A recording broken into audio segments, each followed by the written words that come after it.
설 명절이 한 주일 남은 목요일 오후였습니다. 시장 골목이 오늘따라 더 분주했습니다. 나는 반찬 가게에서 다시마를 삶고 있었지요. 손끝이 굳은 살로 덮여버린 지 오래입니다. 그 손으로 평생 반찬을 만들고 자식들을 키웠습니다. 저는 박말분 70살입니다. 이 시장에서 반찬 가게를 한 지 이제 30해가 넘었습니다. 손님들은 말분이 손맛이라 부르지만 사실 저는 그저 가족 먹일 밥상 차리던 엄마였을 뿐입니다. 그날도 평소처럼 국물을 저으며 일하고 있었지요. 그때 어머니 하는 소리가 들렸습니다. 고개를 들어보니 며느리 지연이가 스마트폰을 들고 들어오더군요. 요즘 그 애는 유튜브를 한답니다. 후레쉬 달린 폰을 들고 다니는데 그게 참 별것 아닌 듯 하면서도 번쩍번쩍하니 낯설었습니다. 어머니 손맛이 정말 최고예요. 이번 영상에 꼭 나오셔야 해요. 요즘 MZ세대 사이에서 할머니 반찬이 유행이에요. 그 말에 웃음이 나왔습니다. 별것 아닌 반찬인데 요즘 젊은 사람들 입에도 맞다니 신기했습니다. 국자를 놓고 돌아보니 지연이 얼굴에 열정이 가득하더군요. 지난 몇 달 동안 그 애는 여러 번 이렇게 찾아왔습니다. 매번 다른 이유로, 매번 같은 눈빛으로요. 자, 어머니. 여기 앉으세요. 지연이는 가게 구석을 배경으로 삼았습니다. 카메라를 이리저리 움직이며 내 손과 얼굴을 담더군요. 장은 담그고 반찬을 담고 국자를 저으며 내 하루가 그대로 카메라 안에 들어갔습니다. 좋아요. 어머니, 지금 그 표정. 완벽해요. 그의 목소리가 들릴 때마다 괜히 웃음이 났습니다. 내 평범한 하루가 예쁘게 담긴다면 그걸로 충분했지요. 그런데 점점 이상했습니다. 지연이가 보는 세상과 내가 사는 세상이 다르게 느껴졌습니다. 어머니, 이제 좀 더 시골스럽게 해주세요. 카메라는 이쪽으로. 그 말에 나는 등을 굽히고 눈을 내렸습니다. 지연이가 원하는 대로 말이지요. 촬영이 끝나고 지연이는 영상을 편집했습니다. 음악이 깔리고 자막이 붙었지요. 그때 나는 그 화면 속에서 한 문장을 봤습니다. 우리 시어머니 아직도 이런 데서 일하세요. 순간 국자가 국물 위에서 멈췄습니다. 그 영상 속의 나는 내가 아니었습니다. 흙바닥, 낡은 벽, 오래된 물건들. 그건 내 삶이 아니라 그 애의 콘텐츠였습니다. 나는 단지 누군가의 이야기 속에 등장한 등장인물이 되어 있었습니다. 하지만 나는 그렇게 살지 않았습니다. 나는 지켜온 사람이었습니다. 가족의 밥상을, 내 손맛을, 그리고 내 삶을요. 그래서 오늘도 저는 이 시장 골목에서 다시마를 삽습니다. 내 이름 박말분으로 살아가기 위해서요. 설날 아침 나는 새벽 5시에 눈을 떴습니다. 요즘은 명절이 더 이상 설레지 않습니다. 그저 하루가 또 시작된다는 의미일 뿐이지요. 하지만 오늘은 조금 달랐습니다. 오늘은 아들이랑 며느리가 온다고 했으니까요. 아침 햇빛이 반찬 가게 창으로 스며들었습니다. 나는 벌써 여러 음식을 준비해 두었지요. 미역국, 소고기 무국, 나물 무침, 계란말이. 손이 기억하는 대로, 몸이 기억하는 대로 만들었습니다. 그 안에는 다 추억이 들어 있습니다.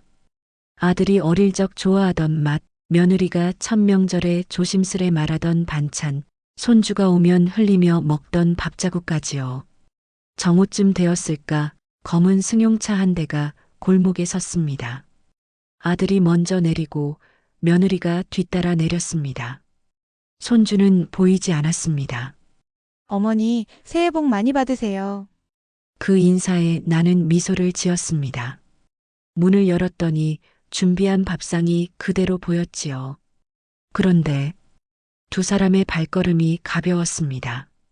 마치 약속된 일정을 하나 소화하러 온 사람들처럼요. 어머니, 정말 맛있어요. 며느리는 한두 입 먹더니 주머니를 뒤졌습니다. 그 순간 나는 알았습니다. 명절날 며느리가 주머니를 찾는다는 건 무엇을 의미하는지요. 봉투가 나왔습니다. 그 흰 봉투를 보는 순간 숨이 멎는 듯 했습니다. 요즘 명절은 밥상도 음식도 인사도 아닙니다. 이 얇은 봉투 한 장이 전부가 되어버렸습니다. 어머니, 정말 죄송한데요. 올해 남편 회사가 좀 어려워서요. 지연이가 그렇게 말했지만 나는 그 말을 다 듣지 못했습니다. 그저 손끝으로 봉투의 무게를 느끼고 있었습니다. 요즘 너무 힘들어요. 이해해 주시죠? 그 말은 질문이 아니라 통보였습니다. 나는 웃었습니다. 괜찮다, 괜찮아. 그 말을 꺼내는데 몇 초가 걸렸습니다. 목구멍을 통과할 때 그 말이 무겁게 내려앉는 걸 느꼈습니다. 하지만 얼굴의 웃음은 이미 습관이 되어 있었습니다. 식사는 금세 끝났습니다.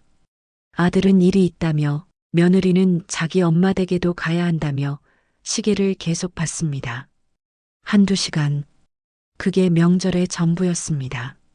그들이 떠난 뒤 나는 밥상을 정리했습니다. 많이 남았습니다. 반은 더 남았지요. 식어버린 반찬들이 자꾸만 눈에 들어왔습니다. 차갑게 굳어가는 음식들처럼 내 마음도 함께 식어가는 것 같았습니다.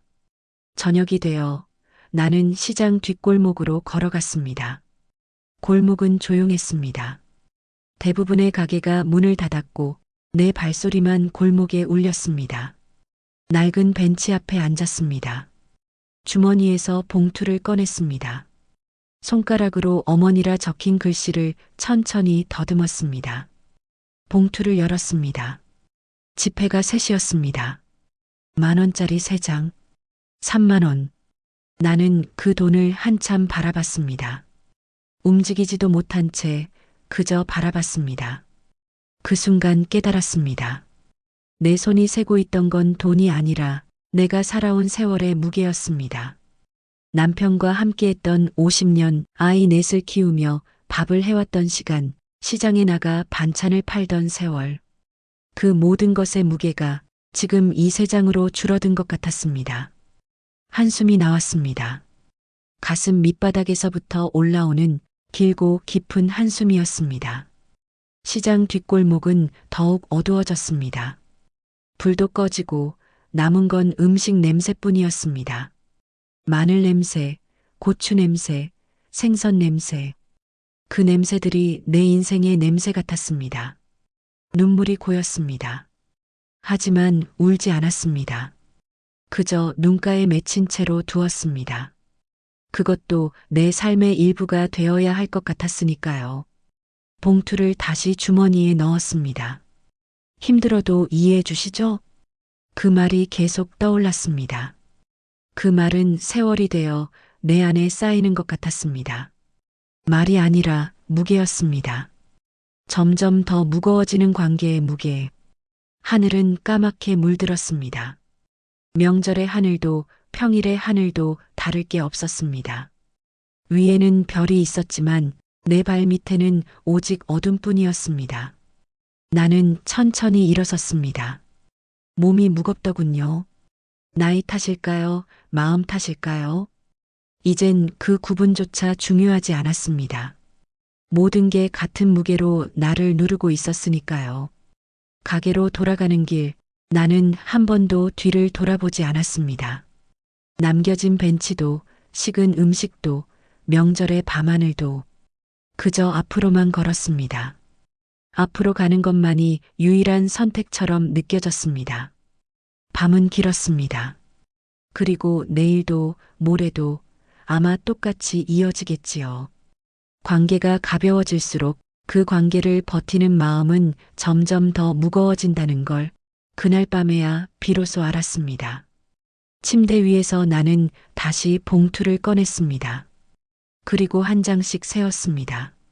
10,000원, 10,000원, 10,000원. 그때는 더 이상 내가 무엇을 세고 있는지도 모르겠더군요. 명절이 지난 지 사흘째 되는 날이었지요. 며느리가 다시 찾아왔습니다. 이번에는 발걸음이 유난히 성급했지요. 어머니, 정말 좋은 소식이 있어요. 나는 새벽부터 반찬을 만들고 있었습니다. 며칠째 쉴 틈이 없었고 손만 움직였지요. 시간이란 게 이제는 아무 의미도 없었습니다. 어머니 반찬이 유튜브에서 반응이 정말 좋아요. 사람들이 직접 사고 싶대요. 그래서 생각해 봤어요. 어머니 반찬을 제 브랜드로 팔면 어떨까요? 물론 어머니께도 드릴 거고요. 나는 칼을 내려놓았습니다. 며느리 얼굴을 바라보니 거기엔 이익이 보였지요. 손짓으로 그리는 사업 계획, 조회수, 돈 냄새 그게 전부였지요. 좋지. 내가 그렇게 말했습니다. 너무 쉽게 말했나 봅니다. 며느리 얼굴이 놀란 표정을 짓더군요. 정말요? 좋으세요? 그 대신 재료는 내가 사와라. 그렇게 말했지요. 며느리는 활짝 웃었습니다. 마치 이긴 사람처럼요. 그 후로 매주 며느리는 재료를 가져왔습니다. 유기농 고추, 좋은 소금, 싱싱한 생선. 참 좋은 재료들이었지요. 나는 묵묵히 요리를 했습니다. 50년의 손맛, 그건 몸에 배어 있었으니까요. 그런데 언젠가부터 내 손끝이 달라졌습니다. 매운 장아찌를 담글 때는 소금물을 덜 끓였고 멸치볶음을 할 때는 불을 조금 더 오래 올렸습니다. 참기름을 넣을 땐 팔팔 끓는 냄비에 부었지요. 연기가 모락모락 피어올랐습니다. 어머니, 이렇게 해도 돼요?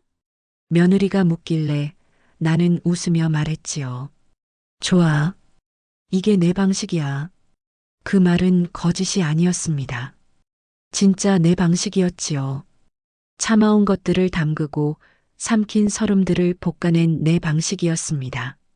일주일 뒤 며느리 채널에 영상이 올라왔습니다. 제목은 화려했지요.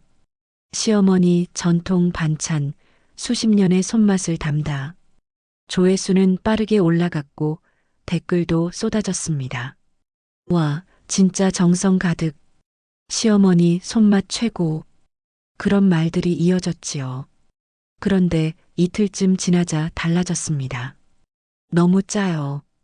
장아찌 짜서 못 먹겠어요. 멸치볶음이 짜서 혀가 마비될 지경이에요. 환불해주세요.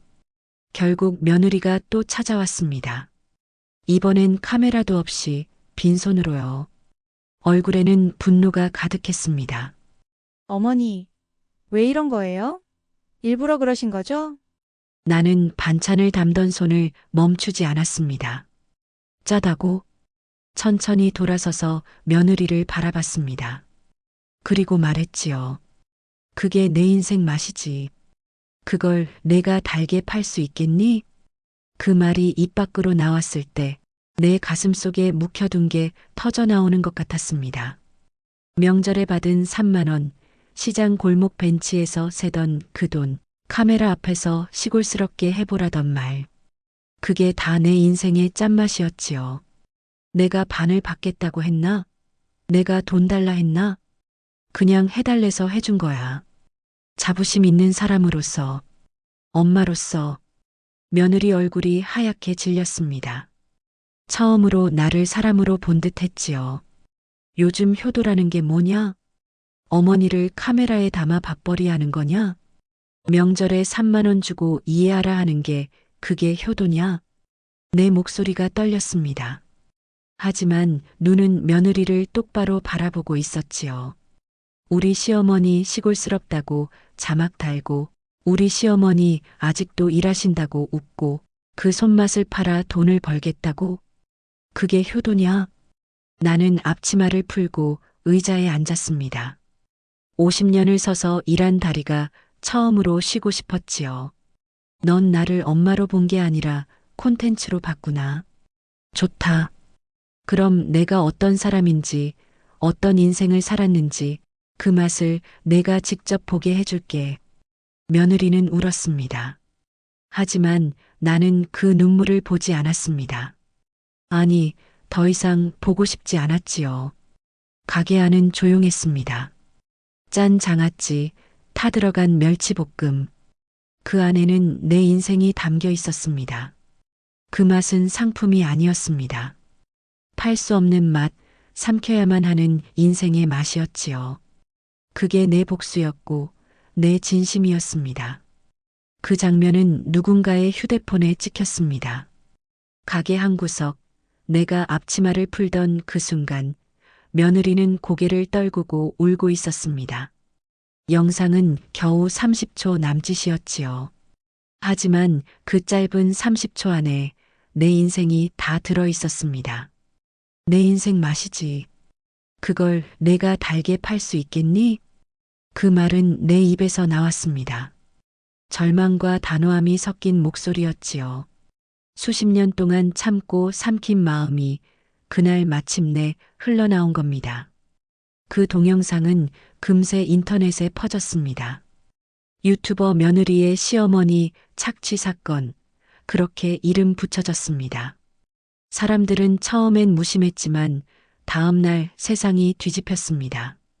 시어머니가 피해자네, 효도라면서 3만 원? 저 목소리 들어봐. 진짜 절망이야. 댓글이 쏟아졌습니다. 며느리는 악녀가 되었고 나는 불쌍한 노인이 되었습니다. 나는 그저 내 말을 했을 뿐인데 세상은 그것을 정의라 부르더군요. 며느리의 유튜브 채널에는 비난이 폭주했습니다. 효도는 보여주는 게 아니다. 어머니 손맛을 팔아먹다니 천벌받을 짓이다. 그녀의 모든 영상이 다시 들춰졌습니다. 그 속에서 나는 시골스럽게 꾸민 소품으로 남아 있었지요. 며느리는 울며 변명했습니다. 그럴 의도 아니었어요. 사업 아이디어였을 뿐이에요. 하지만 아무도 듣지 않았습니다. 이미 세상은 며느리를 향해 등을 돌렸습니다. 그러던 어느 날 내 가게 앞에 사람들이 모여들었습니다. 할머니, 반찬 좀 주세요. 저희가 도와드릴게요. 어린 대학생들, 직장인들, 심지어 나랑 비슷한 또래의 사람들까지. 그들의 눈빛 속엔 연민이 아니라 따뜻함이 있었지요. 그날 나는 또 울었습니다. 하지만 이번 눈물은 다르더군요. 쓰디 쓴 후회의 눈물이 아니라 위로의 눈물이었습니다. 사람들은 말하기 시작했습니다. 진짜 효도는 보여주는 게 아니야. 가족을 콘텐츠로 만들면 그건 사랑이 아니라 이용이지. 그리고 언론에서도 나를 찾았습니다. 나는 조용히 말했습니다. 내 손맛은 팔기 위한 게 아닙니다. 사랑하는 사람을 콘텐츠로 만드는 건 그게 진짜 효도일까요? 그 말이 기사로 나갔고 세상은 잠시 멈춘 듯 했지요. 며느리의 세상은 무너졌습니다. 광고가 끊기고 계약이 파기되고 심지어 가족도 멀어졌습니다. 남편은 말을 잃었고 아들은 물었습니다. 엄마한테 어떻게 그럴 수가 있니? 며느리는 결국 모든 걸 잃었습니다. 하지만 나는 알았습니다. 그 아이도 피해자였다는 걸. 세상의 속도와 돈의 냄새에 쫓겨 진심을 잃어버린 한 사람이라는 걸요. 지금 내 가게 앞엔 여전히 줄이 섭니다. 사람들은 반찬을 사가며 웃습니다. 이제 그 반찬은 단순한 음식이 아닙니다. 누군가에게는 어머니의 마음을 되새기게 하는 맛이지요. 그리고 나는 오늘도 생각합니다. 진짜 효도는 보여주는 게 아니지요. 그저 마음으로 짓는 밥 한 끼일 뿐입니다. 며느리가 조심스레 물었습니다. 어머니, 이번엔 어떻게 할까요? 저는 웃었지요. 정말 오랜만에 마음속에서 올라온 웃음이었습니다. 이번엔 달콤하게 해볼까? 마지막에 설탕 한 숟가락. 며느리는 놀란 듯 되묻습니다. 설탕을요? 그래. 이제 너도 많이 싫어야지. 내 인생만 담긴 게 아니라 너도 함께 살아온 시간들이 담기도록. 그 말에 며느리의 눈가가 젖었습니다. 저는 그 눈물을 보면서 조용히 반찬을 버무렸습니다. 이제 이 반찬은 나 혼자만의 것이 아니었지요. 며칠 뒤 시장의 뒷골목에도 변화가 찾아왔습니다. 우리 반찬가게 앞에는 새 간판이 걸렸습니다. 할머니 손맛, 며느리 마음. 그 간판엔 화려한 글씨도 SNS 주소도 없었습니다. 그저 전화번호 하나, 영업시간 하나뿐이었지요. 복수는 끝났습니다. 하지만 그 대신 무언가가 시작되었지요. 그건 화해도 아니고 용서도 아니었습니다. 그저 두 여자가 다시 삶을 지어가는 일이었습니다. 말이 아니라 행동으로, 카메라가 아니라 마음으로. 저녁마다 가게 안에는 담소가 흘러나옵니다. 할머니의 목소리, 그리고 며느리의 웃음소리. 그 사이 공기는 서서히 따뜻해지고 있었지요. 이제 이 반찬 한 그릇은 효도의 상징도 콘텐츠의 소재도 아니었습니다. 그저 서로를 이해한 시간의 무게, 그 사랑의 맛이 되었지요. 시간은 그렇게 흘러갑니다. 화면 속이 아니라 손끝에서 만들어지는 무언가를 통해서 그게 진짜 나눔이고 진짜 진심이 흐르는 길이니까요.